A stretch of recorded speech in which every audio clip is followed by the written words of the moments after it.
Salut! Cette vidéo est clairement différente de d'habitude. C'est un format plus long, plus posé, dans lequel on va parler de notre attention, de notre addiction au téléphone et surtout des solutions qu'on peut mettre en place pour résoudre ce problème-là et littéralement reprogrammer notre cerveau. Et je suis pas seul, vous l'avez vu je pense dans la miniature, je suis avec le pote Fabien Olicard. J'ai vraiment trouvé l'échange hyper intéressant, donc j'espère qu'il vous plaira autant que j'ai pris de plaisir à le faire et à discuter avec lui. Je vous en dis pas plus, voilà, je vous laisse découvrir, posez-vous devant la vidéo. C'est une vidéo plus longue, mais en même temps ça parle d'attention, donc ça va être marrant de voir quand est-ce que vous décrochez. Il y a volontairement pas beaucoup de montage dans la vidéo, c'est très chill, et j'ai vraiment hâte d'avoir vos retours. Bonne vidéo, ou bonne écoute, on se revoit à la fin. Est-ce qu'on se fait un salut Fabien? Oh, tu peux rentrer dans le vif du sujet direct. D'accord. Je suis très content de te recevoir, chez toi. Oui, c'est ça. Cette phrase, elle est cool. C'est marrant. Je suis très content de te recevoir. Je suis très content de te recevoir chez toi. Et je suis très content parce que je trouve que tu es le gars qui a réussi à reprendre le plus le contrôle sur son attention. J'ai l'impression. Je vais développer après ça pourquoi je trouve ça. Mais quand je pense un peu... Pas. Ouais, pas de souci. T'imagines la phrase? Je suis en train de me dire, attends, je vais retirer. Par contre, j'écoutais pas, mais ouais, merci. Ouais, parce que moi, l'idée, c'est... On fait comme si Loïc n'était pas là. Non, c'est des distracteurs externes, on appelle ça. Voilà, c'est pour tester les gens dès le début de la vidéo. C'est de me dire, en fait, j'ai l'impression, quand je pars du problème que j'ai moi avec les réseaux, en vrai, c'est plus sur les réseaux, c'est de me dire que je suis un gars qui fait des trucs dans ma vie, je pense. Je mets des choses en place, je suis assez discipliné, mais j'ai quand même un problème avec mon téléphone. Et c'est ponctuel, tu vois, il y a des semaines où ça va très bien se passer, et puis il y a des fois où des journées où t'as pas prévu, et tu vas juste te mettre à scroller un peu plus que d'habitude, et ça va un peu foirer ta journée au début, puis tu vas être moins motivé, puis ça va foirer le reste de ta journée. Et ça, je le vis quand même pas mal. Quand je dis pas mal, c'est peut-être 3 à 4 fois par mois, tu vois. Ok. Et à chaque fois, je remets avec des choses en place. Avec le côté annihilateur, c'est-à-dire, il n'y a pas j'utilise mon téléphone un peu, ou énormément, genre il n'y a pas trop l'entre-deux en fait. Ouais, et c'est là que je te trouve très fort, j'ai l'impression que tu arrives à choper tous les bénéfices du téléphone et des réseaux de façon générale, parce qu'il y en a, et tu as réussi à un peu écarter les malus et les trucs qui sont relous avec les réseaux. Ouais, j'ai l'impression. Je pense que le point positif, c'est que j'ai pour l'instant plus vécu sans téléphone portable et sans réseau qu'avec. Ouais. Donc j'ai quand même une espèce de rationalisation du souvenir, tu vois. Et après en malus, j'ai le côté de j'adore ça. Je suis ultra geek. Je suis configuré pour me faire attraper par tous ces pièges. Tu vois ce que je veux dire? Quand il y a des pièges, en tout cas. Et après, c'est là où j'ai vite mis des garde-fous de non, je veux quand même continuer à vivre ce que je vivais avant, mais je veux m'autoriser des choses, mais je veux avoir conscience de quand c'est too much, par exemple, tu vois. Je veux avoir conscience de quand est-ce que je veux aller faire un tour des notifs, que je vais faire consciemment, tu vois, et quand je l'ai décidé moi, et quand est-ce que ce tour des notifs dure plus d'1 heure et que je suis repassé dans une boucle de telle appli, puis telle appli, puis telle appli, puis telle appli, je ferme et je rouvre sur telle appli et telle appli et telle appli, et on connaît ça, quoi, tu vois, ces espèces de routines. En fait, il faut savoir ce qu'on va y chercher à ce moment-là. Et en général, quand on se fait choper trop par les réseaux, en tout cas, c'est soit on va chercher quelque chose, soit on va fuir quelque chose. Tu vois, c'est pas un truc, pour le coup, je parle dans le bouquin, mais que j'ai bien rationalisé tu vas chercher de la stimulation, donc pour éviter l'ennui, ou éviter l'introspection, ou éviter de penser à un truc qui te prend la tête aussi, ou machin, ou fuir ton devoir de faire ceci, ou de faire cela, ou de te remettre à ça, ou de te responsabiliser à trouver une occupation autre que je sais pas quoi faire, tu vois. Mais surtout, pour nous qui travaillons beaucoup avec les réseaux, il faut que ça devienne aussi le truc de non, je suis plus en train de travailler là, tu vois. Il faut qu'on conscientise oui, il faut que je sois au courant de ce qui sort, il faut que je regarde où on sort mes trucs et tout, et mes machins, mais là typiquement c'est pas vraiment ce que je fais, tu vois. Il y a un bon truc sur les réseaux qui marche bien avec moi, c'est avant d'ouvrir quoi que ce soit, il faut que je sache ce que je veux y faire. Par exemple, si j'ouvre Insta, en général c'est 1 fois à 2 fois dans la journée, la première fois c'est pour répondre aux DM. Voilà. Et je ne devais faire que ça, je vais pas vraiment scroll. Et si je l'ouvre une 2e fois, c'est la fois où j'ai envie d'aller scroller un petit peu sur Insta pour voir ce qui se publie, etc. Voir mon petit truc du Go Decrypt sur l'actu du jour, tu vois, faire des trucs comme ça. Mais je rate beaucoup de choses. Je suis pas un grand consommateur, moi, finalement, des réseaux. J'ai plus Loïc qui va me dire « T'as vu tel truc sur tel compte ?» Mais moi, je suis dans un écosystème très bloqué, en fait. Ouais. Ok, hyper intéressant. Et Et là, ce que tu disais tout à l'heure sur l'aspect, quand on va sur les réseaux, c'est soit pour éviter un truc du futur qui va arriver et qu'on n'ose pas, ou alors parce qu'on ne veut pas rentrer en introspection ou autre. Ça me fait penser au stress en vrai. C'est un peu le fonctionnement de soit t'es stressé parce qu'il y a un truc du futur qui te stresse, soit c'est un truc du passé que t'as vécu qui te stresse. Donc peut-être qu'il y a un truc d'évitement avec le stress. Je fais un petit lien, je trouvais ça cool. Ah mais c'est sûr que il y a, en fait, déjà le fait de lire quelque chose descend le stress. Alors lire un livre, c'est incroyable. Ça descend ton stress de X% en seulement 6 à 8 minutes, tu vois, parce que tu as une occupation mentale qui est focus. Et du coup, cette attention-là, ce focus-là, il descend vraiment réellement ton stress parce qu'il te permet de te remettre sur le présent. Il y a longtemps, la société générale, mondiale, elle était orientée passé. Donc les valeurs, les traditions, les souvenirs du passé, etc. Après, au début des années 90 ou même 80, on a été orienté futur. Tu vois, en l'an 2000, on aura des voitures volantes, etc. Puis finalement, non. Nous, on est très connectés présent.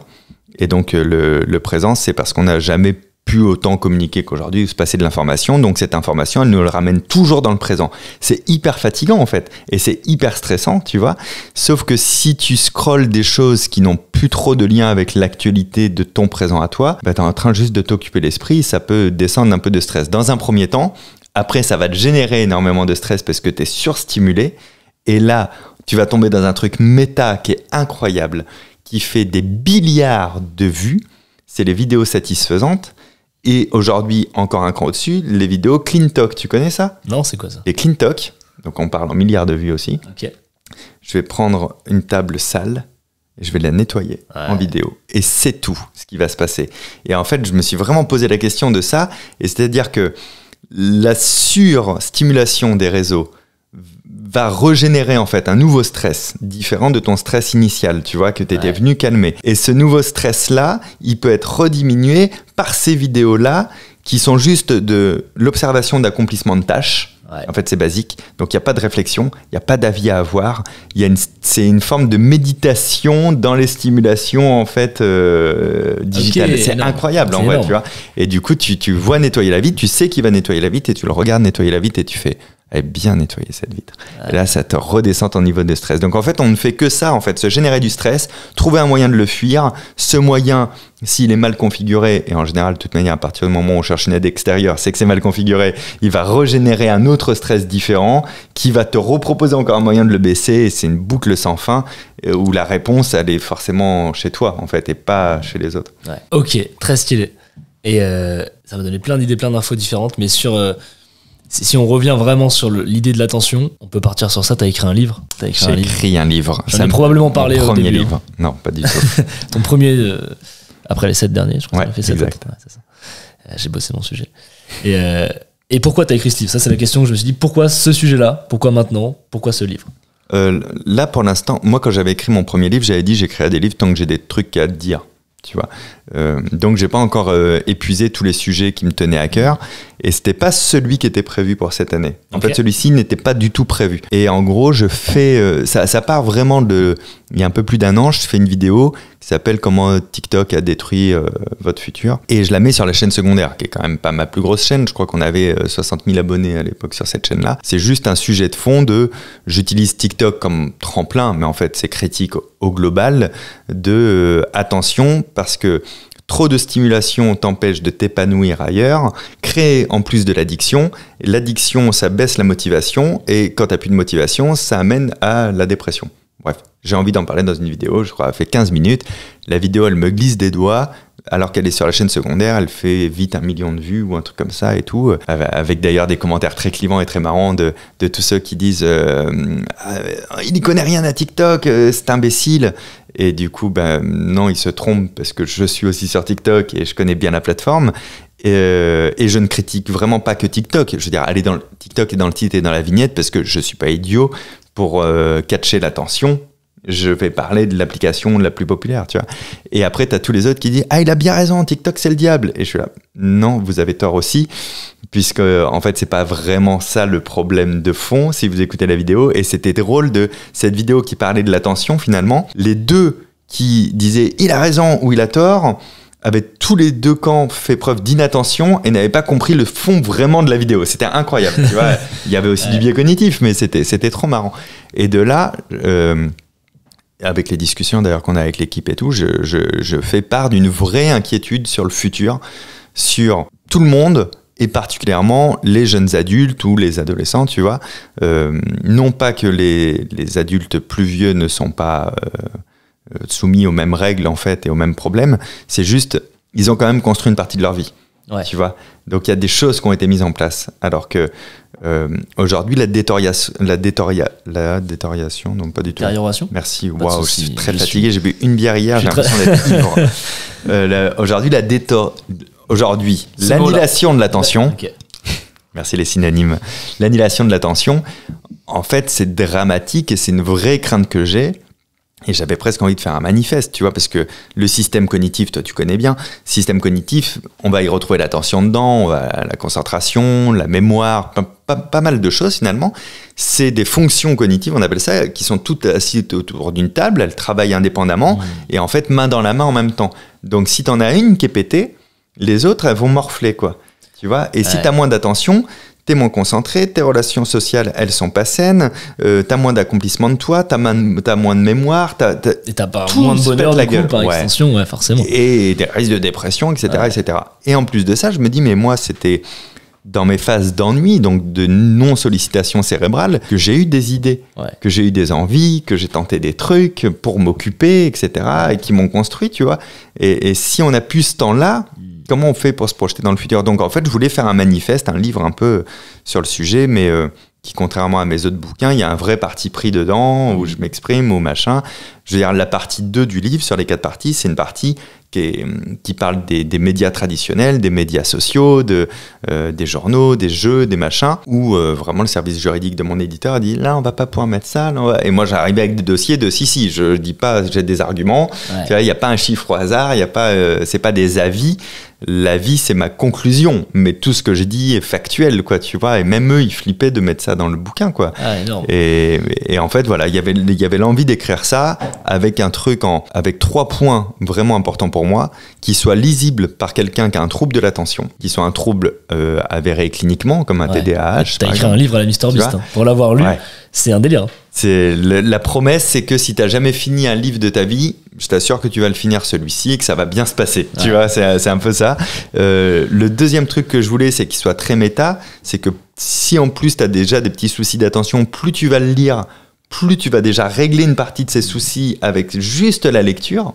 Parce que l'attention, c'est ça qui est cool. Hein. Le problème de l'attention est pas du tout irréversible. Mais pas du tout. Il n'y a pas grand-chose pour reprendre la main.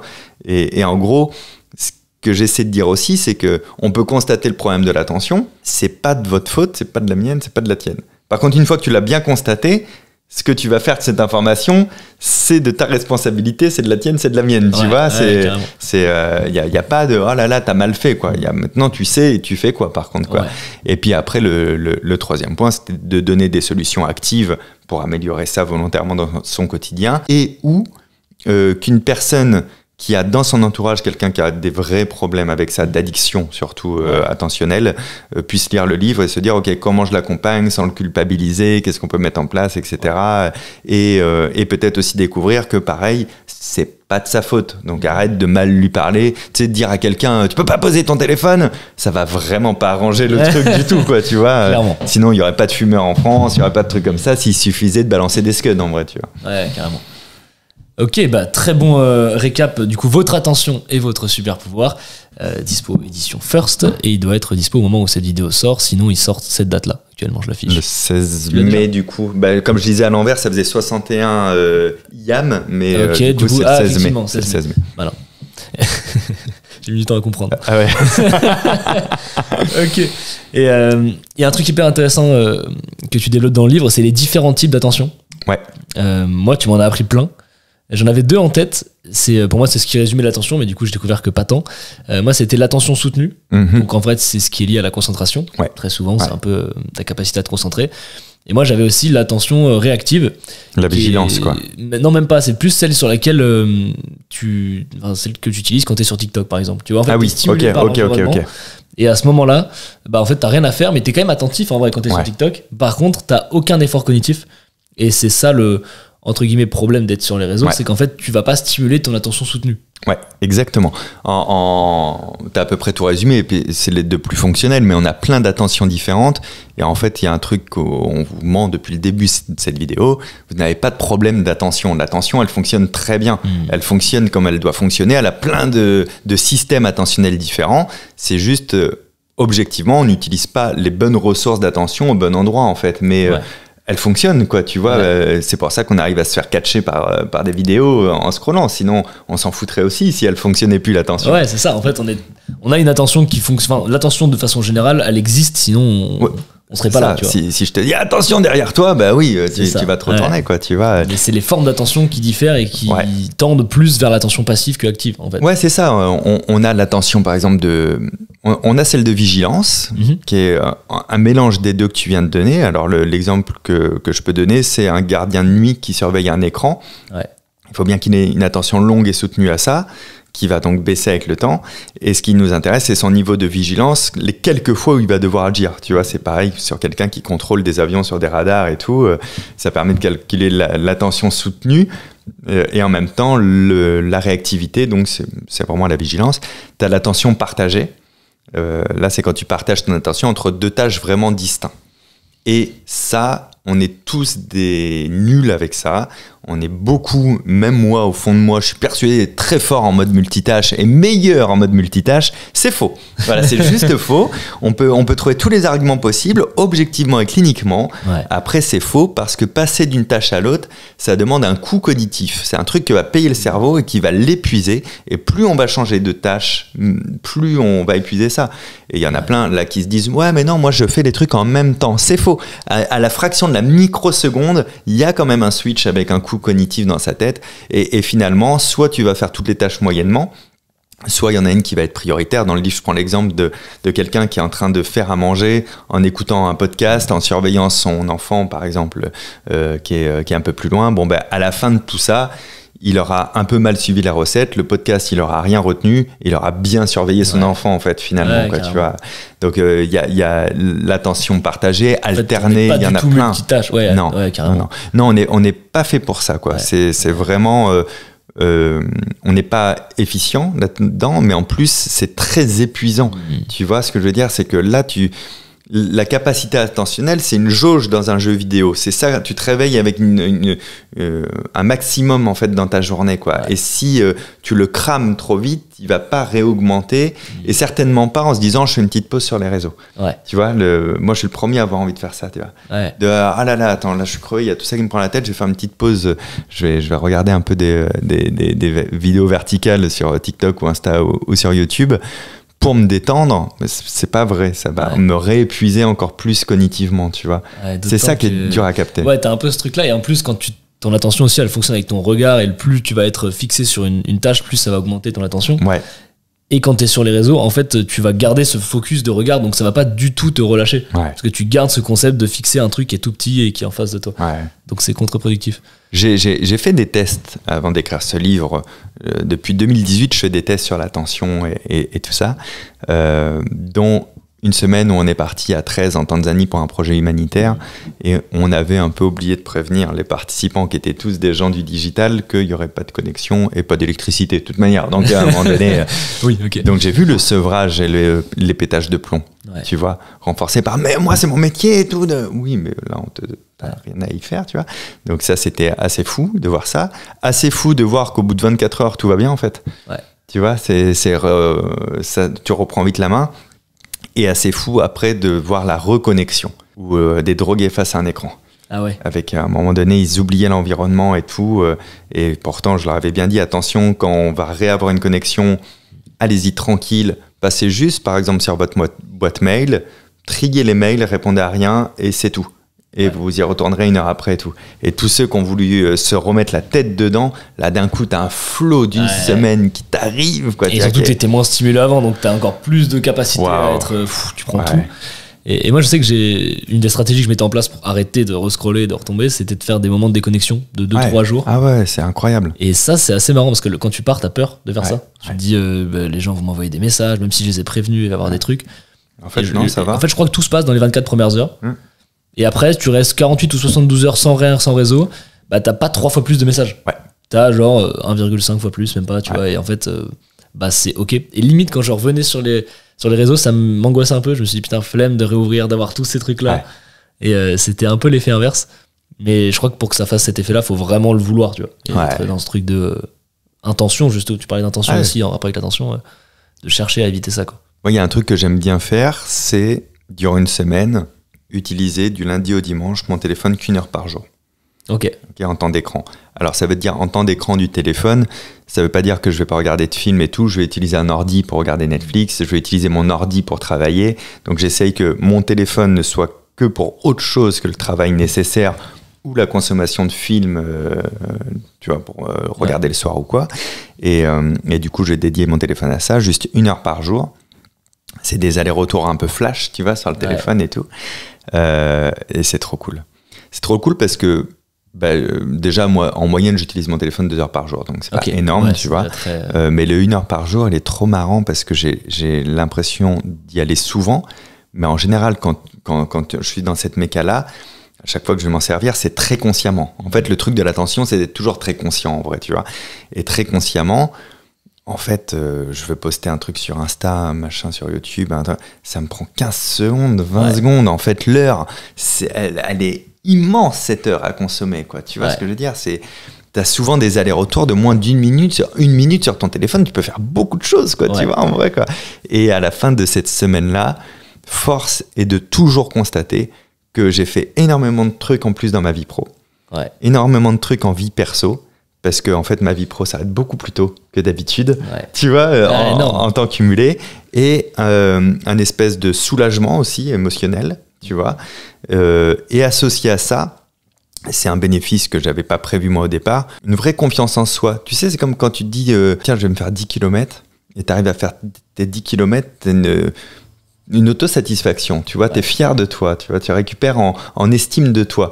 Et ben quand tu fais ça, au bout d'une semaine de, en moyenne, 1 heure par jour sur ton téléphone, t'as une espèce d'estime de toi à la fin de la semaine de, alors, c'est moi ou c'est pas moi qui me gère, tu vois ? Ouais, c'est énorme, mais ça, c'est très cohérent aussi, parce qu'en vrai, la confiance en soi, je trouve que si tu la prends littéralement, c'est la confiance que t'as en toi.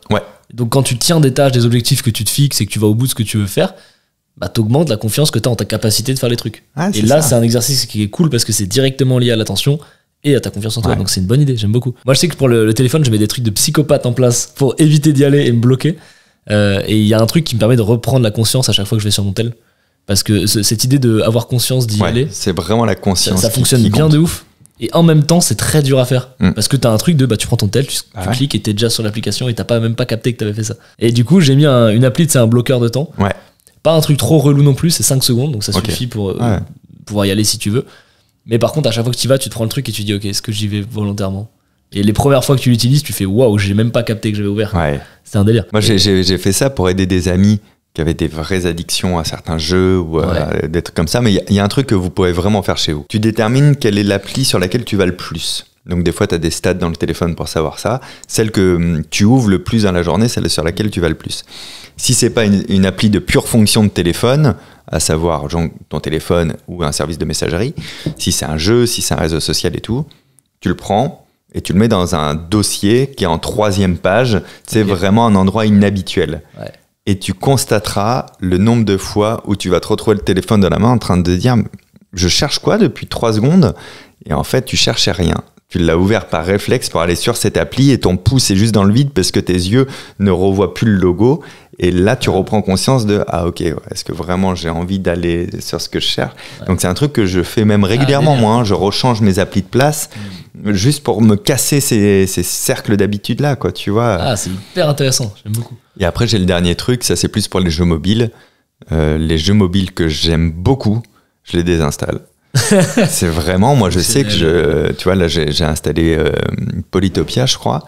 Je kiffe, je sais que je vais le kiffer, je vais le saigner longtemps, trop longtemps. Qu'entre 2 parties je vais penser au moment où je pourrais rejouer, etc. Donc je vais m'autoriser en fait à y jouer un certain temps. Vraiment, j'ai pas envie de me priver de ça. Par contre je sais que après, ça va être des installations directes, parce que sinon, je vais être en mode, allez, il me faut tous les 3 étoiles de tous les trucs, de tous les machins, etc., etc. C'est terminé. Il a été trop bien conçu. Et en fait, je sais d'ailleurs pourquoi, parce que du coup, j'ai cherché, il a été trop bien conçu, parce qu'à la base, c'est un jeu avec de l'achat in-app.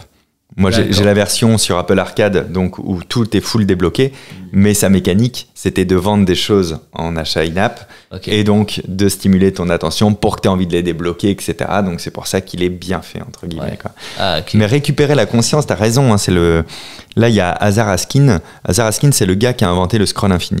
Ok. Le gars qui a ruiné une génération entière, quoi, finalement. Exactement. En fait, mais vraiment, lui, c'est c'est son démon de vie, quoi. Ouais, il vit très mal ça. Le Einstein de la bombe atomique, quoi, finalement. Dites-vous qu'avant les scrolls infinis, en général, c'était des pages sur lesquelles il fallait toujours cliquer sur page suivante ou lire la suite en permanence. Donc il y avait une action, et cette action, elle te fait reprendre conscience des choses. Est-ce que flemme ou pas d'aller Ouais, et puis voir ça avait de la page friction d'aller sur la page d'après. enfin, Exactement. ouais. Et du coup, lui, il invente le scroll infini, donc d'une manière à ce qu'il y ait toujours quelque chose à regarder finalement, ce qui a littéralement transformé nos vies. Aujourd'hui, ce mec est en dépression vis-à-vis de ça.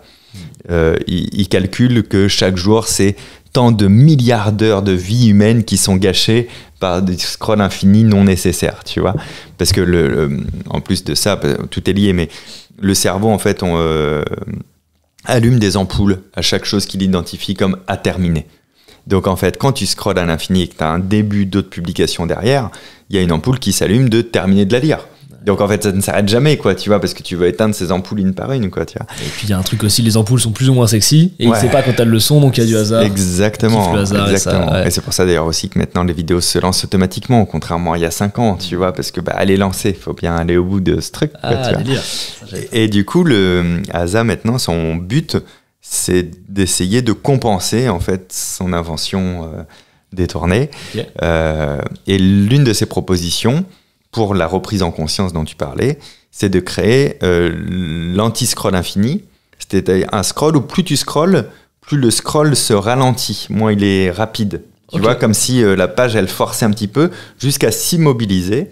Et quand ça s'immobilise, de dire, vous voulez continuer à scroller? Oui ou non? Si tu mets oui, ça reprend normal. Si tu mets non, eh ben, ça te permet juste de reprendre conscience et de fermer l'app, quoi, tu vois. Ouais. Donc ça correspond, je trouve, un petit peu à ton bloqueur Carrément. d'avoir des trucs de vigilance comme ça qui vont t'aider à faire attention. Tu es peut-être dans un tunnel attentionnel. Est-ce que tu veux continuer ça volontairement et c'est OK?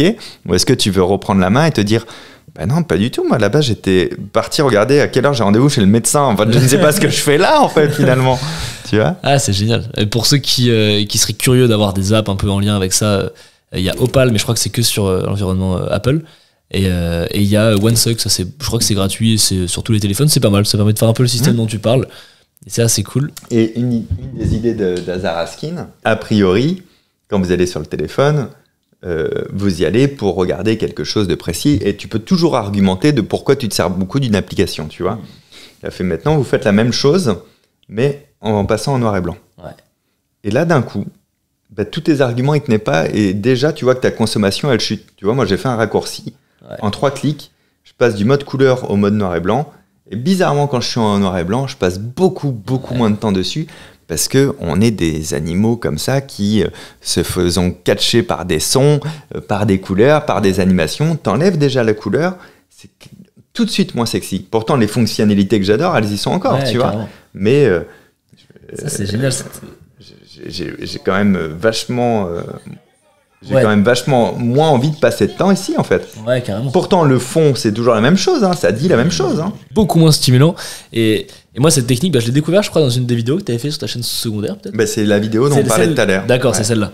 Et je crois que Léo Duff aussi. Ah non, a fait c'est une vidéo. une autre vidéo, ça, dont tu parles. Ouais, il me parle que tu avais fait il me semble ça. Et puis il y avait Léo Duff qui a fait un truc aussi similaire Ouais. sur le noir et blanc. Et moi, j'ai eu un problème avec cette technique. J'ai découvert après parce que je crois que tous les commentaires me parlaient Ah ouais. de Léo Duff, du coup. Ouais. Plagiat Léo Duff. Alors, non. Je faisais cette technique avant. Et en plus de ça, en fait, c'est Hazar Askin qui a lancé ce truc. Et, Ouais. et c'est même plutôt cool qu'on soit plein de créateurs à en parler, plutôt que de se dire il n'y a qu'un créateur qui a dû en parler, tu Ouais. vois. Et moi, suite à vos vidéos, je me suis dit, ça me ferait marrer d'en faire une troisième, mais un tout petit peu différente parce que j'arrive pas à utiliser le noir et blanc.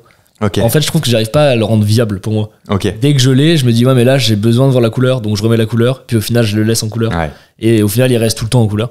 Du coup, petite subtilité de ce que tu viens de proposer, si jamais pour vous ça fonctionne pas, en fait, j'ai descendu les nuances de gris. Ce qui fait qu'en fait, bien sûr. Ouais. là, c'est du noir et blanc. Enfin, c'est pas du noir et juste blanc, mais fade. c'est Ouais. juste fade. Et tu vois, si jamais tu le veux en mode sexy, là, c'est Ok, beaucoup plus agréable. Ok, ok. Et moi, ça fonctionne bien. Je me rends compte que ça a beaucoup diminué c'est- mon utilisation. C'est édifiant quand même, parce que tu vois, là, T'as pour le complètement- coup, c'est un mode couleur. Ouais.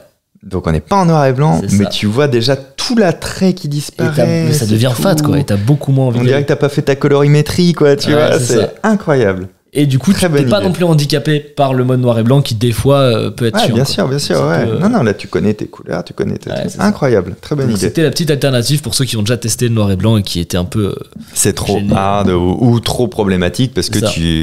ton métier est de choisir des trucs rouges ou verts et que là, d'un coup, c'est c'est. ça.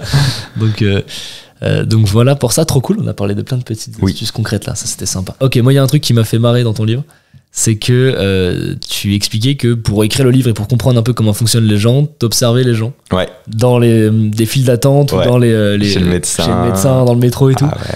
Et je me suis dit, ok, c'est quoi le pattern le plus récurrent que t'as remarqué ou les choses les plus fréquentes qui t'ont fait marrer, qui t'ont donné des infos Donc il y avait deux choses que je voulais observer et quantifier. C'était à quelle vitesse les personnes sortaient un téléphone, s'ils sortaient un téléphone quand ils arrivaient chez mon parodontiste, ma dentiste ou mon médecin par exemple, ou mon podologue. Et ensuite, pour faire quoi sur le téléphone? C'est là où ça m'a fait passer pour un mec chelou. Et je m'excuse à tous ceux qui ont vu ce mec qui faisait ça comme ça. Je t'ai imaginé faire ça, Oh je me là suis là claqué là une là, barre en quel lisant. enfer. Parce qu'en plus, on a un truc social, c'est dans une salle d'attente où il n'y a pas beaucoup de monde, tu t'éloignes de la personne déjà présente, tu vois. Donc, il fallait que je sois en mouvement. Enfin, c'était affolant. Et donc, majoritairement, l'extrême majorité des gens à peine assis, c'est sortir le téléphone ou en s'asseyant pour le sortir de la poche, tu vois, Ouais. dans le mouvement. Ouais. Et l'extrême majorité des gens, je me souviens plus de mes calculs, mais je les ai mis dans le bouquin, ouvrent le téléphone et scrollent d'abord dans les apps pour savoir ce qu'ils vont ouvrir. Ok. C'est-à-dire que c'est pas, il y a même pas un vrai réflexe de bon, je m'assois, je vais sur Insta par exemple. Tu vois. Donc c'est vraiment Non, un non, truc c'est- pour combler l'ennui, quoi. On est Ouais, vraiment sur, ouais. C'est, t'imagines si tu t'ennuies plus d'une seconde quand même. Ouais. En fait, ce qui est fou, c'est que ma conclusion de ça, qui est un avis là, qui est pas académique, je pense que les gens n'ont pas de problème avec l'ennui, mais ils ont un problème avec la peur de l'arrivée de l'ennui. Mais une fois qu'ils s'ennuient, c'est ok, parce que finalement, ton cerveau s'ennuie jamais, tu vois. Ouais. Donc en fait, c'est un peu l'angoisse du paquet de clopes. Moi, j'étais fumeur de clopes avant, il y a longtemps, il y a 10 ans maintenant. Et ce qui m'angoissait, c'était pas tant d'être en rate de clopes, c'est de voir qu'il m'en restait que 3, tu vois. Ouais. Et c'était d'anticiper le moment où j'allais être en rade. Il fallait que j'aille acheter un nouveau paquet pour l'avoir bien dans la poche, alors qu'il m'en restait 3 ou 4 à fumer, tu vois. Ouais. Et je pense que c'est pareil, c'est quand ils sortent le téléphone comme ça chez le médecin, c'est plus la peur de peut-être ne pas être stimulé dans quelques minutes et tout. Mais quand t'es plus stimulé, en vrai, tout va bien. Si tu vas au téléphone sans si tu vas aux toilettes sans ton téléphone, ou quand tu vas sous ta douche, t'as pas ton téléphone, tu t'ennuies pas trop, ça va. Et tu des vois. fois, t'as même des très bonnes idées, donc... Et exactement, c'est Ouais. la suite du processus. Ok. C'est qu'une fois que ton cerveau est plus stimulé en état neutre, c'est là où il commence à faire des branchements un peu rigolos pour trouver des solutions aux problèmes que tu t'es même pas formulé consciemment, pour te connecter 2 trucs ensemble qui fait ce qu'on appelle une nouvelle idée, pour avoir une envie. Et c'est pour ça que majoritairement, les gens sortent de la douche ou des toilettes quand ils sont sans leur téléphone en disant « Tu sais ce que je me disais là aux toilettes ?» Mais c'est pas hasard, quoi, Ouais. tu vois. Et donc, l'ennui en tant que tel, il est pas vraiment problématique. Personne sort de sa douche en disant « Je me suis fait chier. Ouais. Je me suis ennuyé sous la douche. J'avais rien d'autre à terrible. faire qu'à frotter. C'était nul. » Non, c'est l'angoisse, c'est de franchir le cap de « Je suis stimulé par mon environnement en permanence et tout va bien comme ça. J'ai plein de stimulation cérébrale et donc plein de gratification. » Parce que c'est ça, hein, la stimulation, c'est qu'elle te gratifie par des émotions, par des hormones ou des choses comme ça. Et là, et d'un coup, je vais plus rien avoir. Ouais. Et ce moment-là, oui, il va être violent, mais en fait, il va être violent 1 minute, même pas, quoi, tu vois. C'est le temps, en fait, de remécaniser mentalement comment tu vas réfléchir, quoi, tu vois. Ouais. C'est con, mais moi qui ai dû prendre beaucoup de taxi-moto ces dernières années, mes meilleures idées, je les derrière le taxi-moto. Ouais. Parce que je suis pas sur mon téléphone. Et il y a plein de trucs que je devais faire en télévision que j'ai créé derrière le taxi-moto, quoi, tu vois. Ouais, non. Et c'est en descendant de tout de suite prendre le téléphone, noter l'idée dans les notes et le refermer. Et trop bien, quoi, tu vois.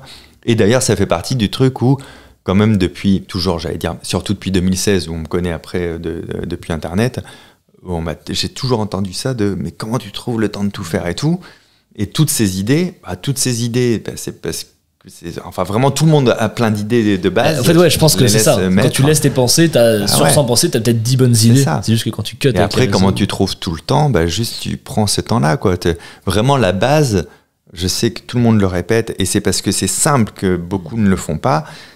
Ne prends pas ton téléphone de ta première heure du réveil. Ouais. Tu vois, cette émotion-là va déterminer toute cette journée, et cette heure qui suit le réveil, c'est l'heure où en plus ta concentration et ta capacité attentionnelle est vraiment la plus vive, mais ne la crame pas là-dedans. Crame-la soit pour faire des trucs qui te font kiffer, lire un bouquin, faire de la musique, cuisiner, ne rien foutre dans le canapé, j'en sais rien, mais ne t'informe pas au sens très général, c'est-à-dire avec les informations, même les infos du jour sur un bout de papier, évite, tu vois, et puis évite... toute stimulation extérieure qui vienne de ton téléphone. Tu vas te faire un bien incroyable, tu vois, et qui va déterminer en plus la suite de ta journée. Ah, carrément. Et puis tu as ce côté aussi, si tu chopes une mauvaise info que tu contrôles pas, de toute façon, ça te met un down dans la journée. Ouais. Et en termes de dopamine, on passe tes détails, mais tu as quand même un truc assez vénère de te réveiller le matin, tu es rempli en termes de dopamine, on va dire, et quand tu vas sur ton tel ou n'importe quelle stimulation qui n'est autre que... toi ou les interactions que tu peux avoir avec les gens qui sont chez toi, ça te termine aussi en termes de motivation, du coup, etc. Parce que là, tu te dis peut-être, oui, non, mais moi, ça va, j'ouvre que ma boîte mail quand je me réveille pour checker. Mais ouais, mais du coup, ça t'allume toutes les ampoules, il faut que je réponde à machin, il faut que je fasse ci. Et en fait, c'est déjà parti, quoi. T'es déjà en train de tout consommer. Et même si tu ouvres un message parce que tu dois répondre à un pote, tout, c'est pareil, ça peut vite relancer là-dedans. Faites le test des 120 secondes. Ça, c'est incroyable. Je le propose dans le livre. Tu prends une horloge, digitale ou pas, mais avec aiguille. Et votre job, c'est de regarder 2 fois le tour de la trotteuse. Ok. T'as pas le droit de décrocher le regard, t'as pas le droit de penser à autre chose pour t'occuper, tu dois constater à chaque fois que la trotteuse a bougé. Une fois. Donc 120 fois, donc 120 secondes, donc 2 minutes. Ok. T'as le droit de compter si ça peut t'aider, mais pas plus. Tu t'auto-stimules pas. Et tu fais le bilan à la fin des 120 secondes. Est-ce que ça t'a paru une éternité? Est-ce que ça a été douloureux ou pas? J'ai des gens qui m'ont comparé ça à une petite mort quand même, tu vois. J'avais l'impression que c'était la mort, quoi, d'un coup, tu vois. Okay. Et ça a 2 avantages. Ça te montre à quel point c'est dur de ne pas être stimulé pour toi, donc à quel point tu es addict potentiellement aux stimulations externes, type le téléphone et les réseaux. Et le deuxième truc, c'est que ça va faire descendre ta cortisol, ton niveau de stress, et en fait, à l'issue de ça, tu peux être hyper concentré sur quelque chose de nouveau. Donc ça peut être aussi très cool, juste avant de devoir entamer une nouvelle tâche qui demande de la concentration, de faire ce truc-là. Tu vois, c'est rien à faire, ça prend 120 secondes, et ça booste en vrai ta concentration. Ouais, exact. Ah, énorme. Et ça me fait un peu rejoindre aussi des exercices de respiration ou ce genre de choses qui peuvent être faits avant de travailler ou avant de se poser sur une tâche. Et de toute façon générale, si tu te stimules plus avec la tâche qui précède la tâche que tu veux faire, par exemple, tu veux lire un livre mais tu vas sur ton tel avant, très peu de chances que tu arrives à lire et tenir le truc, puisque de toute façon, c'était moins stylé que des vidéos avec du bruit et des couleurs. C'est ça. Moi, le bon truc que j'ai toujours fait, puisque je travaille sur plein de projets différents, à chaque fois que je passe de l'un à l'autre dans la journée, la première chose que je fais, c'est d'arrêter l'un et de m'imaginer en train de faire l'autre. Tu vois, ok, qu'est-ce que je vais faire là? Ouais, je vais faire ça. Après, je peux faire ça. Je vais m'arrêter à tel moment. Tiens, je pourrais écrire là-dessus en même temps et tout. Et après, je m'y mets. Et en gros, ça veut dire qu'avant même d'ouvrir l'écran de l'ordi, puisqu'en général, je travaille sur l'ordi, j'ai toute la mécanique, tu sais, cognitive, qui est déjà sur cette tâche, en fait. Elle est déjà échauffée. C'est un échauffement de sportif, quoi, tu vois. Ça, c'est très fort. Ben, ça, il y a une étude, je vous l'affiche, je vous la mets en description, qui est sur la visualisation, qui est sortie, je crois, en 2019, ou il n'y a pas si longtemps. Et ils ont remarqué qu'en fait, le fait de visualiser les moindres petits détails de tout ce que tu fais, ça augmente tes chances d'ancrer l'habitude et de faire l'action après. Et c'est trop fort. Et ça prend 1 minute, tu vois. Ah, c'est ça. Et il faut vraiment s'autoriser ça. On retourne autour des mêmes thématiques, mais c'est la conscience du moment, tu vois, s'autoriser à réancrer les choses, etc. Et encore une fois, ça ne veut pas dire ne plus utiliser les réseaux, tu vois, parce que j'adore ça aussi. Tu vois, ça ne veut pas dire être moins connecté aux autres ou être moins informé, quoi. C'est juste le faire en conscience et le maîtriser. Et en général, j'allais dire le maîtriser. Quand tu le fais en conscience, ça s'auto-maîtrise, en fait, tout de suite. Quoi, tu vois. Et là, ça paraît hyper simple ce que tu dis. Genre, il y a les yeux en conscience. Et il y a une espèce de biais de quand c'est simple, c'est pas efficace, ce qui est pas vrai du tout. Ça, et c'est la connaissance rétrospective, elle est folle. Le cerveau fait oui, évidemment, je le sais. Donc je le fais pas du coup. Alors que généralement, c'est comme quand on parle des basiques de vie, quand on te dit il faut bien dormir, bien manger et faire du sport. Et tu seras heureux en vrai. Et c'est ce qui se passe dans notre tête. Tu vois. C'est des basiques, mais les gens pensent que c'est simple et donc pas efficace. Alors que c'est très efficace. Tu regardes les recherches sur Internet, sur le sport, tu vois, par exemple. Tu regardes les recherches sur comment avoir un corps plus dessiné, plus de muscles, pour l'esthétisme, pas forcément sur la santé. Et tu vois que c'est de la recherche. C'est quoi la bonne technique facile ? C'est quoi le bon produit ? C'est quoi le machin ? Toi, qui es bien dessiné et qui fais beaucoup de sports, tu le sais que la meilleure technique, c'est aller souvent à la salle. C'est-à-dire, même si les exercices que tu pratiques ne sont pas optis, même si ta bouffe n'est pas opti, déjà, le fait d'aller souvent à la salle, ça va dessiner ton corps. Il n'y a pas d'autres, tu vois. Et tu vois que les recherches, elles sont faites plutôt sur le reste avant de reprendre les basiques, parce qu'ils sont trop simples. C'est génial. Très bon exemple. Il y a un paradoxe, je trouve, qui est avec la perte de l'attention et surtout les réseaux. Là, j'axe beaucoup sur les réseaux, en vrai, parce que je trouve que c'est le critère numéro 1. Avant de parler du paradoxe, est-ce que toi, du coup, qui as vécu d'autres choses avant l'arrivée des réseaux, en vrai, est-ce que tu as l'impression que ça vient d'avant ? Est-ce que tu as l'impression que les réseaux, ça a accentué encore plus ce truc-là ? Est-ce que c'était déjà peut-être le cas avec la télé, les journaux ? En fait, la question, c'est est-ce que aujourd'hui, on a l'impression que c'est les réseaux qui bouffent notre attention et qu'avant, c'était déjà autre chose ? Ou est-ce qu'avant c'était autre chose mais c'était moins puissant ? Ou est-ce qu'avant il n'y avait vraiment pas ce truc-là ? Parce que moi j'ai connu que les réseaux. Non, avant il y avait la télé. Où vraiment, en fait, les réseaux, si on simplifie, on a la télé dans la poche. C'est ça le problème. Tu vois, et relativement discrète. Et en plus, on fait des choses qu'on peut consommer sans le son aujourd'hui. Donc ça crée des strates. Mais la télévision, c'était déjà la problématique numéro 1 de. T'avais des personnes, ma famille. J'avais constaté ça et pourtant j'étais ado, tu vois, j'en parle dans le bouquin. J'avais dit à ma mère, mais quand on se met devant la télé, qui était que du linéaire à l'époque, il n'y avait pas de VOD, quoi. Quand on se met devant la télé, on est d'accord qu'on zappe et qu'on va laisser ce qui nous dérange le moins. En fait, ce qu'on avait décidé, c'était pas de regarder une émission, on avait décidé de faire l'activité regarder la télé, tu vois. Et après, et mine de rien, même si c'est plus linéaire, aujourd'hui, on se dit, non, là, on a Netflix, on a Prime, on a machin, on a bidule. Quand tu scrolles sur TikTok, c'est juste un zapping hyper intensif et qui est linéaire, tu vois. Tu dis, non, parce que je peux aller revoir la vidéo, etc. Oui, qui a fait ça ? Qui a cherché vraiment un type de vidéo spécifique ? Qui regarde la vidéo qu'il enregistre ? Personne, tu vois. Exact. D'ailleurs, je dois avoir des pépites dans mes enregistrements, mais ouais, on fonctionne presque en linéaire quand même, quoi, tu vois, et on s'attarde dans le scroll sur ce qui nous déplaît le moins, mais c'est pas ce qu'on était venu voir, en fait. On a décidé de faire l'activité, je scroll, en fait, pas je regarde telle typologie de vidéos. Donc, en fait, avant, ça existait via la télé, ça a été accentué par les technos aujourd'hui, parce que mon gros problème et mon gros combat, là, avec ce bouquin et tout, c'est le commerce de l'attention, quoi. C'est que c'est devenu un commerce, en fait, et peu importe les conséquences, tu vois. Et avant la télévision, quand même, j'allais dire pas sûrement d'autres formes, mais quand même moins. Tu vois, c'est il y avait pas, je veux dire, c'est pas, alors là ma phrase est critiquable parce que je fais un gros stéréotype du passé, mais je veux dire, jouer au Mikado toute la journée, tu vas pas être addict de ça, tu vois, à un moment donné. Et ce qui était cool et qui manque aujourd'hui, du coup, c'est l'interaction sociale primaire. Là, on se parle, et t'es là, parce qu'elle est très très bonne pour le cerveau, en fait, tu vois, pour plein de choses, pour la mémoire, pour le bonheur, pour... toi, t'as écrit un bouquin sur devenir un aimant social, tu sais tout le bénéfice que ça a de discuter avec l'autre, et donc il y avait plus ces conversations-là, tu vois. J'ai mon meilleur ami, quand on était petit, sa famille, elle était un peu roots, donc il voulait pas de télé. Et donc le soir, c'était la radio allumée avec de la zik et des jeux de société. C'était vraiment pas les mêmes liens qu'ils avaient, les mêmes discussions et les mêmes...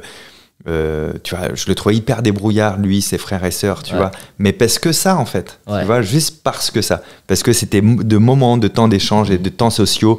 Et je dis bien de temps sociaux. C'est pas juste des bons moments. Il y avait des engueulades, il y avait des machins, il y avait des argumentations, des prises de tête. Sauf que, ils étaient pas devant la télé, donc ils pouvaient se prendre la tête et argumenter, dire j'ai tort, j'ai raison, savoir ce que c'est un conflit. Enfin, tu vois, tout est intéressant, quoi. Et puis il y a un énorme biais aussi, c'est que les réseaux donnent l'impression de ces temps sociaux. T'as ce truc de bah, je discute avec des potes pourtant, tu vois. Sauf que t'as pas leurs expressions faciales, t'as pas leur exact. voix, Voilà, t'as pas le physique, t'as pas de toucher physique, t'as pas de réelle connexion du coup. Et je me suis dit, c'est assez marrant, il y a un paradoxe que j'aime bien du coup sur la sociabilité et sur l'époque un peu actuelle, c'est qu'on est tous très connectés et en même temps tous très déconnectés, d'autant plus quoi. T'imagines que moi le premier, je peux aller dans un fast-food et me dire la machine elle marche pas pour commander. Il y a 12 personnes qui sont prêtes à prendre ta commande. Et toi quand même, il y a personne dans le resto, les 12 sont dispo. T'es quand même attiré à faire non mais je vais choisir dans mon coin comme ça je prends le temps et puis je parle pas en fait quoi. C'est fou. C'est énorme. L'exemple est très bon. Parce qu'on fait de l'économie cognitive en faisant ça et de l'économie sociale, mais c'est pas un bon chemin et c'est pas un bon indicateur de qui on est, tu vois. Comme c'est pas un indicateur que dans une conversation on sorte son téléphone pour regarder. Ça c'est lunaire. Sauf j'allais dire pour regarder Facebook parce qu'ils sont un peu plus vieux mes potes qui font ça. Mais toi tu le fais très bien justement quand tu le fais, c'est assez rare. Et tu verbalises ce truc-là. Parce que c'est conscient, parce que tu dis désolé, j'ai un message, je dois répondre. Exactement. Et ça, je trouve ça très fort et c'est un bon moyen de pas casser le moment. D'être en mode, c'est une activité externe que je peux pas éviter, mais c'est pas parce que je l'ai pas choisi et parce que je préfère favoriser ça, quoi. J'ai un pote, vraiment, au bout de 2 minutes de conversation, il est sur Facebook. Pour R, quoi. Vraiment. Et c'est normal parce que notre conversation, elle est pas aussi stimulante que ce qu'il va y trouver là, et donc il compense avec ce truc-là. Et il va et pendant que tu parles, il va faire putain, regarde ça, c'est trop drôle, tu vois. Et c'est la même grosse problématique de regarder un film en scrollant. C'est pas normal. C'est la même problématique que d'écouter tous ces podcasts en x1.5 ou x2. Tu vois, c'est on perd tout. La vie est pas faite pour faire en x2, elle est faite aussi pour être plus lente. Il y a des films aujourd'hui qui passent pas. Même moi, j'ai regardé les Blues Brothers récemment parce que j'adore ce film. Putain, c'est lent. C'est lent. Et c'est-à-dire que je suis quand même éduqué et ok sur tous ces sujets. Même moi, je trouvais le film d'une lenteur. Alors que tu l'aimes bien en plus de base. Tu vois. Donc on voit bien que le rythme s'est accéléré parce que aussi, ça c'est l'avantage des téléphones, des réseaux, etc. On est devenu plus éduqué, plus vif d'esprit sur plein de sujets, plus réactif, on catch l'information plus vite, etc. On la traite plus vite. Donc ça, c'est des points positifs. Mais du coup, on a besoin, tu vois, que ça aille vite quand même et tout. C'est à nous de nous restreindre et de nous dire non, consommons les choses comme elles doivent être consommées. Et donc, une conversation, c'est comme avec le sablier de slogan d'Harry Potter. Des fois, ça coule vite, des fois, ça coule lentement et c'est pas grave, quoi, tu vois. Et puis, si c'est trop lent, on peut se proposer aussi de faire quelque chose, de dire tu sais quoi, ça dit pas qu'on continue de parler, mais en allant marcher, tu vois, et tu vas te stimuler différemment, tu vois. Et puis, on l'a vu tout à l'heure, on n'est pas multitâche. Donc, en fait, ce qui va se passer, c'est que la conversation, tu vas la mettre à 10% de ton attention et puis le réseau à 90%, tu vois, en disant ce truc qui est terrible de si j'écoute. Non, c'est faux, t'écoutes pas, t'es en train de regarder autre chose. Si tu précises que t'écoutes, c'est que t'écoutes pas. Exact. Et il y a un truc très, très lié à ça, c'est que j'ai l'impression que le concept réseaux sociaux, c'est pour créer du lien, et en fait on n'est pas addict à notre téléphone, on est addict aux réseaux sociaux. Si tu supprimes Instagram, TikTok, YouTube, à part peut-être les jeux vidéo et les jeux mobiles, voilà, c'est ça. Mais en soi, le téléphone. T'es pas addict au fait d'utiliser ta prise de notes. T'es pas addict à Doctolib. T'es pas addict. T'es pas addict. Oui, c'est ça. T'es pas addict à ton chrono. T'es pas addict. Et du coup, quand tu pousses un peu ce truc-là, moi j'ai l'impression, encore, c'est une expérimentation perso, mais que quand je passe des semaines où je vois beaucoup de potes, où je passe des après-midi avec des gens que je kiffe, je vais quasiment pas sur mon tel, mais sans aucun effort de ma part, tu vois. Et du coup, il y a peut-être ce truc aussi de se dire, des fois, t'es seul chez toi. Et en vrai, t'as envie de voir des gens, mais tu l'as pas forcément conscientisé. Et du coup, tu prends ton tel en te disant ça va me combler. Et ça te comble un peu, parce que du coup, tu te sens moins seul, tu vois que des gens like ce que tu fais, ou tu peux voir ce que tes potes font aussi en direct. Et tu crées un espèce de. En fait, je pense que le problème, il est là, c'est quand tu utilises les réseaux pour combler le manque réel que t'as. À ce moment-là, du coup, tu perds tous les bénéfices des réseaux et tu prends que du malus. Non, mais t'as raison. Et dans l'objet téléphone, en fait, en lui-même, le problème, c'est qu'il est capable de faire trop de choses. Tu vois, ça peut être cool aussi de se dire bon, pendant une semaine j'utilise moins mon téléphone, mais j'ai quand même envie d'aller beaucoup sur les réseaux. Vas-y depuis ton ordi pour voir. Instagram, moi je gère mes DM depuis l'ordi, tu vois. Et j'ai quand même, j'allais dire moi, si je suis sincère, je crois que j'ai jamais envie de scroller par l'ordi sur Insta. J'ai juste envie de répondre à mes DM. J'ai pas envie de cliquer sur les stories sur mon ordi. Tu vois, l'utiliser, c'est Donc en fait, utilise les bons objets pour ce que tu as à faire Et des fois, je pense que ce serait cool qu'on ait des moins bons téléphones, qu'on revienne à des téléphones plus basiques et de se dire, mais ouais, mais moi j'adore la photo. Trop cool. Achète un appareil photo. Ouais. Éclate-toi avec cet appareil photo qui va te permettre plein de choses, tu vois. Ouais, mais moi j'aime bien mon petit jeu et tout. Ok, moi aussi j'aime bien jouer. Du coup, j'ai racheté une console.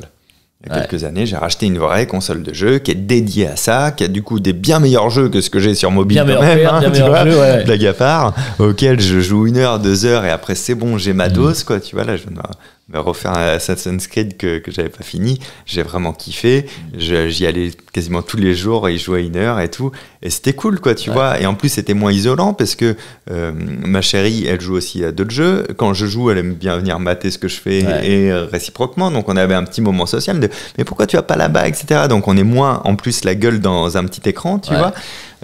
Mais tous ces trucs que tu aimes faire sur ton téléphone, ça peut être cool de récupérer les vrais objets pour faire ces autres choses qui sont des objets dédiés et qui, en plus de ça, quand tu poses ton appareil photo par exemple, bah, ton appareil photo te permet pas de switcher tout de suite pour aller voir si tu as une notif Insta, tu vois, donc tu as des vrais moments. Ça t'évite de mélanger, ça c'est un truc que tu disais je crois dans Votre temps est infini, de la perte de temps, c'est quand tu mélanges les types de temps. Ouais, exactement. Et là t'enlèves tu mets beaucoup de barrières pour éviter le mélange de types de temps. Ouais. Exactement. Et je crois vraiment au fait que le téléphone n'est pas un problème intrinsèque, encore une fois, quoi, tu vois, je suis pas anti-réseau, je suis pas anti tout ça, c'est des choses utiles, mais je crois aussi vraiment profondément que la perte de l'attention, c'est aussi l'occupation de l'attention et donc la non-naissance de plein de passions. Et ça, c'est le bonheur personnel pour la vie future perso ou la vie future pro, qui va être impacté chez les jeunes adultes, en fait. C'est dans les temps d'ennui qu'on a trouvé des passions pour s'occuper. Des choses pour s'occuper, et dans ce tas de choses, il y a des choses qui sont devenues des passions.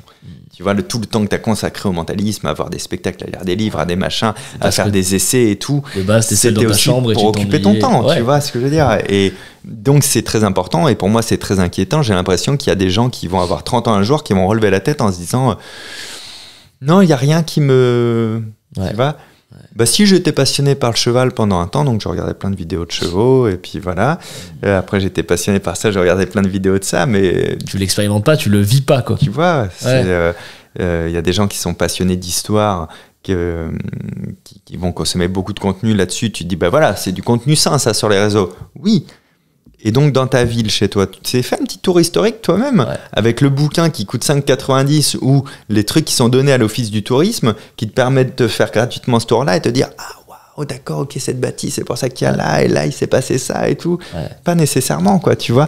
Donc, en fait, comment tu récupères aussi de l'attention pour avoir et de la motivation de faire des choses, mais aussi de t'intéresser à ce qui va faire toi plus tard, en fait, le toi de plus tard. C'est pour ça que je disais j'étais un peu moins inquiet pour les quinquas ou les trucs comme ça, parce que, tu vois, ma mère, je la vois addict à des trucs sur... j'ai eu le malheur de lui acheter un iPad un jour et tout, et voilà, elle a ces 2-3 jeux qu'elle kiffe, elle va passer pas mal de temps dessus, et c'est très cool. Mais je me dis, ben ça va, ma mère, elle a 70 ans passés, sa vie, elle est faite, ma foi. Qu'elle fasse ça ou autre chose, qu'elle s'éclate comme elle veut, tu vois, je veux pas être gendarme de ça, quoi. Mais parce que c'est fait. Ok, bah, ça fait une bonne fin, ça fait un message un peu dramatique et en même temps un peu réel. Je trouve que c'est une bonne... bonne en fait, de se dire, encore une fois, on tape pas sur les trucs pour taper sur les trucs, quoi. C'est vraiment qu'il y a une angoisse derrière de le système cognitif, il va pas là où il va aller, donc moins d'attention, ou l'attention, tu la laisses libre à tous ceux qui veulent la transformer en thune, en réalité, et c'est moins de motivation, donc c'est moins de construction de soi et peut-être de la dépression, et moins d'accomplissement personnel, c'est-à-dire de trouver qui tu es au travers de tes passions. C'est tout ça qui est en jeu, quoi. Achetez mon livre, du coup. Tu veux résoudre notre problème, société est un tunnel, mon pote. Non, c'était génial. Et blague à part, il existe aussi en version audio. Les deux sont sortis en même temps. Ah, génial. Petite question sympa, petite question bonus pour terminer sur une touche légère. Fabien, quel est le type de contenu un peu honteux que tu consommes et que tu kiffes? Ah, honteux honteux ou que t'oses pas trop, tu vois l'idée, quoi. Pas du tout honteux, mais je pense qu'on se dit pas que je consomme ça. Je saigne toutes les vidéos, par exemple, de Sir Gisby sur les autres créateurs, ou d'Adam Bros sur d'autres trucs, tu vois. En vrai, je suis très dans le game de « Ah, ok », mais en même temps, je rationalise en me disant, il m'informe sur le game. Mais en vrai, quand je regarde son clash avec Semsem, c'est pas de l'info de la première importance. Mais voilà, ça, je vais le regarder facilement. Et en contenu court, honteux et que je kiffe, tous les trucs de canard que je vais envoyer à ma meuf. J'adore. Ah, c'est très mignon. Bah ouais. Ok. Et toi, du coup, ça s'oriente sur quoi? Ah, moi, du coup, c'est bien pire. J'aurais pas dû poser cette question. Ouais. Alors, moi, c'est un truc quand je vais sur TikTok, parce que je vais très peu sur TikTok, il me happe avec un passif que personne ne connaît de moi. Un passif de fan de foot. Ok. Et je regarde des edits de Cristiano Ronaldo. Ok. Mais j'avais stalk ça de toi. Ah ouais? Pas volontairement, hein, mais sur des échanges que tu avais eu sur Threads peut-être avec un gars qui parle de ça. Et du coup, ça a popé parce qu'on a beaucoup d'interactions, toi et moi. Donc, du coup, ils m'ont proposé ça dans ta réponse. Et j'étais ok. Donc, apparemment, il est geek du foot parce que je ne comprends pas cette conversation du tout. Donc, ouais, bah geek de CR7 globalement. Ok. J'avais une grosse passion quand j'étais petit. Du coup, tu sais, quand tu retombes dessus, t'es en mode, je regarde la vidéo. C'est trop marrant. C'est un petit contenu honteux. Maintenant, balancez en commentaire le contenu honteux que vous consommez, forcément. Et bah merci Fabien. Je t'en prie. Merci beaucoup à vous. Merci à vous qui nous avez laissé votre attention pendant autant de temps. Abonnez-vous aux 2 chaînes. Et surtout, achetez son livre. Déjà dispo. Voilà, on peut s'arrêter sur ça, trop cool. Parfait. Bravo d'être resté jusqu'ici, ça veut dire que votre attention est quand même assez forte, hein. 55 minutes de vidéo chill, c'est fort.